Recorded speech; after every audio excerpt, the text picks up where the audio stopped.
Since it's Easter, I've decided to review the 1988 Martin Scorsese film, The Last Temptation of Christ. Scorsese is, of course, the director of classics such as Taxi Driver and Raging Bull, as well as more recent movies like The Departed and Wolf of Wall Street.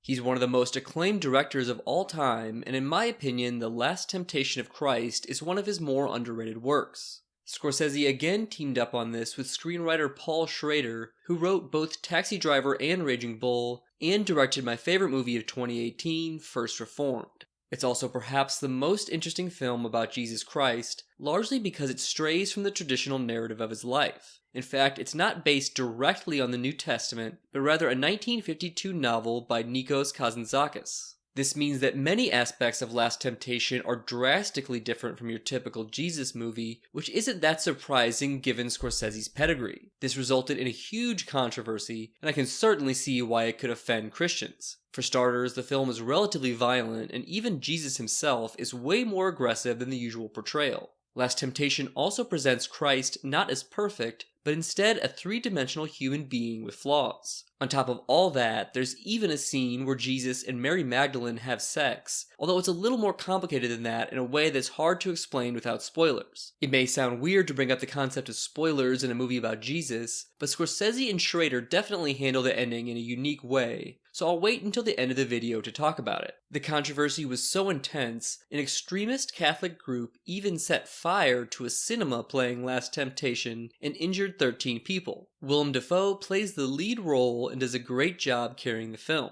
I didn't find his acting to be particularly naturalistic, but that was the case for most of the cast, and this appears to be an intentional stylistic choice. Dafoe brings plenty of passion to the part, and his performance fits in with the at times surreal nature of Last Temptation. He also plays Jesus as more than a little crazy, which to me makes sense, as hearing the voice of God might not have the best effect on one's sanity. The rest of the cast is eclectic to say the least. Most notably, Harvey Keitel, who had already worked with Scorsese 4 times, plays Judas Iscariot, the apostle who betrayed Jesus. Keitel basically uses his normal voice and mannerisms, which come off as anachronistic for something set in this era.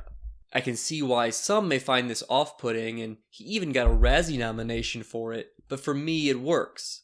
Again, this was clearly an intentional choice, and he's not the only actor in the film with a New York accent. Judas is also portrayed much more favorably than normal, as he's almost forced into his betrayal by Jesus, although he is very quick-tempered. David Bowie cameos as Pontius Pilate, and we also see Harry Dean Stanton and director Irvin Kershner in small roles. Like the acting, the dialogue is interesting but not naturalistic, and is often philosophical in nature. The film has a fantastic, distinct-sounding score from pop star Peter Gabriel, who rose to prominence with the progressive rock band Genesis. It's meant to evoke the music of Israel, another aspect of Last Temptation that sets it apart from the standard depiction of Jesus. Scorsese's film is pretty long at almost 2 hours and 45 minutes, but I never found it boring or slow. Overall, I give The Last Temptation of Christ an 8.5 out of 10. You definitely don't have to be religious to appreciate it, and I highly recommend it to any cinephile or fan of Scorsese. Unsurprisingly, the film was not a box office success, making only a bit over $8 million worldwide on a $7 million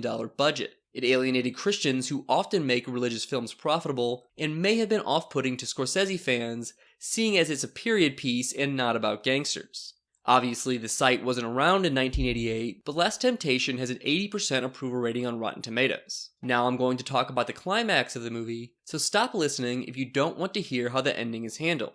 Jesus is crucified as in the Bible, but a young girl who claims to be a guardian angel brings him down off the cross. Christ goes on to wed Mary Magdalene, have children, and live until old age. On first watch, I was, to put it mildly, shocked by this turn of events.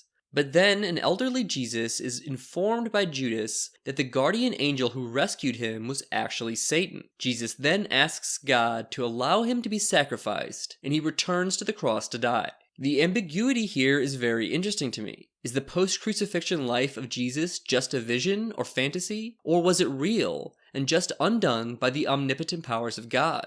The film gives us no answers. However, one thing is clear to me, that this titular Last Temptation makes Christ's sacrifice even more powerful. It also sets the film even farther apart from your typical adaptation of the life of Jesus, and raises Last Temptation from a good film to a great one.